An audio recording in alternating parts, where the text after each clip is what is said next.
gudoomiyaha kooxda xidigaha geeska Abwaan Xasan Saleebaan Dhuxul Laab Saalax oo muddooyinkii u dambeeyay safar ku joogay magaalada Burco ayaa saaka hiirtii hore booqasho ku tagay dugsiga hoose dhexe sare Sheekh Ibraahim School oo kamid ah dugsiyada ugu ballaaran kayga Soomaaliland. Abwaanka oo ay weheliyaan wufuudda safarka kula socday iyo mas'uuliyiintii ku soo dhaweynayay magaalada Burco ayaa waxa si ballaaran u qaabilay maamulka, macallimiinta iyo ardayda dugsiga Sheekh Ibraahim, waxaana halkaasi hadallo soo dhaweyna ka soo jeediyay maamulka dugsiga Cabdiraxmaan أحمد عود قدوميها أرضي علي سعيد محمد حلي بامبدي إيا مشرح محمد سلابان.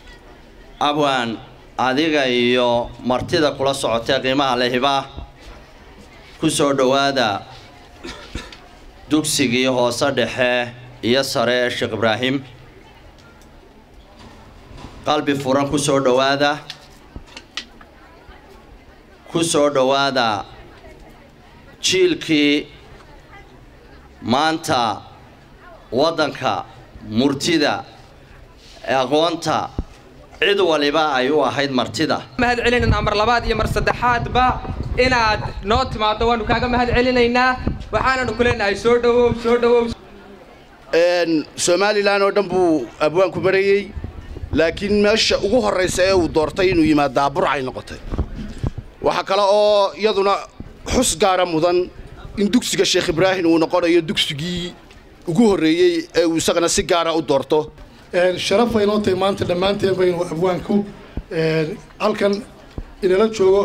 oo waliba iskuulka Sheekh Ibraahim oo iskuulka ugu ardayda badan Soomaaliland inuu noqdo iskuulkii koowaad oo soo boqdo abwaanka oo horta ugu horeey uga mahadnaqinaa waqtigiisa qaaliga Abwaan Xasan Dhuxul Laab Saalax ayaa ardayda dugsiga Sheekh Ibraahim uga mahad celiyay sidii ay ugu soo dhaweeyeen dugsigaasi. Ibraahim in badan anu kama soo bixin maanta ka horna ma iman laakiin taariikh kooban iyo mid guud oo leeyahay aad baan u hayaa idinka laftigiina taariikh bay idin tahay sharaf bay idin tahay magac bay idin tahay in dugsiga Sheekh Ibraahim ka soo baxdaan ama ardayda ku jirta aad tihiin تهريبكو حل ماها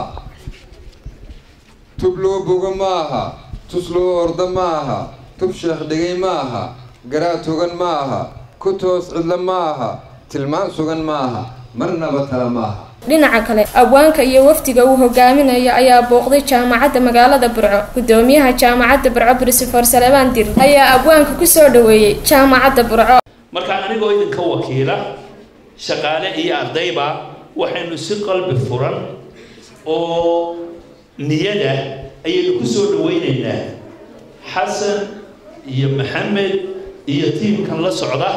ee intaa inoo ka soo sodcaalay wadaniyada jacaylka iyo iyagoo runtii ina doonaya abwaanka ayaa isaguna ka dareen celiyay madasha maamuusan ee ardayda jaamacadda magaalada Burco ay ku qaabileen awoodihiin baa tahay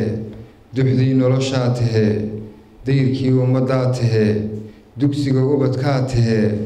darkii dhaqankaa tahay duntii nabaddaa tahay deeqdii rabi baa tahay abuur diran baa tahay da'daada mas'uul ku noqo qaadi kartaa markaa u diyaar garoodaan ayaa mas'uuliyadana qaadi karaysa marka arrin kale ma jirto ilaahay waxaanu idinka baryaynaa horta inaad imika waxaa baranaysaan ku guulaysataan inaad xilka alla wareegaysaan ku guulaysataan ayaanu horta ilaahay idinka baryaynaa Shabcaan Cabdiraxmaan Abukar shabakada caalamiga ah Sanaag Media Burco.